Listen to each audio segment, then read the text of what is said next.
ભાવનગરના સોનગઢમાં નવનિર્માણ જૈન તીર્થ બાહુબલીમાં વિવાદ સર્જાયો છે તો 100 ફૂટ ઊંચાઈ ધરાવતી ભગવાન બાહુબલીની મૂર્તિ સ્થળ પર લેન્ડ ગ્રેબિંગ કર્યાના આક્ષેપ લાગ્યા હતા। ગ્રામ પંચાયતના જાહેર રસ્તાને પચાવી પાડી તીર્થધામમાં ભેળવી દીધાની પોલીસ ફરિયાદ નોંધાઈ છે। અનેક વિવાદ વચ્ચે પણ પ્રતિષ્ઠા મહોત્સવનું આયોજન કરવામાં આવ્યું છે તો સોનગઢમાં ગ્રામ પંચાયતના પૂર્વ સરપંચે પણ કોર્ટમાં આ બાબતે દાવાઓ કર્યા હતા। મુખ્યમંત્રી સહિત કેન્દ્રીય કેબિનેટ મંત્રી અને ગૃહ રાજ્ય મંત્રીને પણ જાણ કરવામાં આવી છે તો લેન્ડ ગ્રેબિંગ કરીને 100 કરોડના પ્રોજેક્ટને પાસ કરવા પર અનેક અધિકારીઓ અને હોદ્દેદારોના પગ નીચે રેલો આવી શકે છે।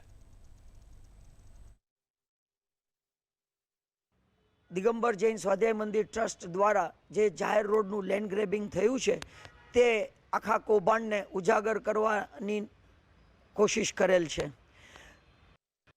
હાલમાં જે બાહુબલી ભગવાનની પ્રતિષ્ઠા કરવાનો જે મહોત્સવ ચાલી રહ્યો છે તે જે બાહુબલી ભગવાનનું સંકુલનું નિર્માણ થયું છે તે એક જાહેર રસ્તાનું લેન્ડ ગ્રેબિંગ કરી અને કરવામાં આવેલ છે અને અહીંયા 80 વર્ષથી પણ વધુ સમયથી જૂનો ગ્રામ પંચાયતનો જાહેર રસ્તો હતો। એ વાત છે એ કોઈ દ્વેષ બુદ્ધિવાળાએ એવું જાહેર કરેલું છે।